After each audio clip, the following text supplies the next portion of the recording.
ময়মনসিংহের ফুলবাড়িয়া উপজেলায় বিভিন্ন সরকারি বেসরকারি দপ্তরের কর্মকর্তা, এনজিও প্রতিনিধি এবং দলিল লেখকদের সাথে কুশল বিনিময় করেছেন বিএনপি চেয়ারপারসন বেগম খালেদা জিয়া চিকিৎসক টিমের অন্যতম সদস্য ও ময়মনসিংহ মেডিকেল কলেজের সাবেক ছাত্রদল নেতা ব্রিগেডিয়ার জেনারেল অবসর প্রফেসর ডাক্তার সাইফুল ইসলাম বাদল। সম্প্রতি তিনি ফুলবাড়িয়া উপজেলা পরিষদ চত্বরের বিভিন্ন দপ্তর, গ্রামীণ ব্যাংক সহ অন্যান্য এনজিও কার্যালয় এবং দলিল লেখক সমিতির সদস্যদের সাথে সাক্ষাৎ করে তাদের সার্বিক খোঁজ খবর নেন। কুশল বিনিময়কালে ব্রিগেডিয়ার জেনারেল অবসর ডাক্তার সাইফুল ইসলাম বাদল বলেন, প্রতিটি মানুষকে প্রতিদিন অসংখ্য পরিচিত অপরিচিত মানুষের সঙ্গে চলতে হয়। এই কুশল বিনিময় যদি সুন্নত মোতাবেক হয় তবে তা একদিকে যেমন ব্যক্তির সুন্দর ব্যক্তিত্ব ফুটিয়ে তোলে, তেমনি সুন্নত পালনের সওয়াবও পাওয়া যায়।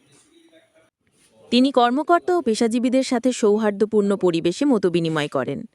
এ সময় তাঁর সাথে উপস্থিত ছিলেন পৌর বিএনপির সদস্য ও জেলা যুবদলের সহ গণশিক্ষা বিষয়ক সম্পাদক আজহারুল আলম রিপন, জেলা যুবদলের সহ গণশিক্ষা বিষয়ক সম্পাদক সাকের আহমেদ শাহিন, বিএনপি নেতা মোহাম্মদ ইলিয়াস রব্বানী রিয়াজ, উপজেলা ছাত্রদলের যুগ্ম আহ্বায়ক মোহাম্মদ আনোয়ার হোসেন জনি, পৌর যুবদলের স্বাস্থ্য বিষয়ক সম্পাদক রাশেদুল হাসান ইসলাম এবং যুবদল নেতা আশরাফুল ইসলাম ও সার্জেন্ট সামাদ সহ বিএনপি ও অঙ্গ সহযোগী সংগঠনের বিভিন্ন স্তরের নেতাকর্মীরা।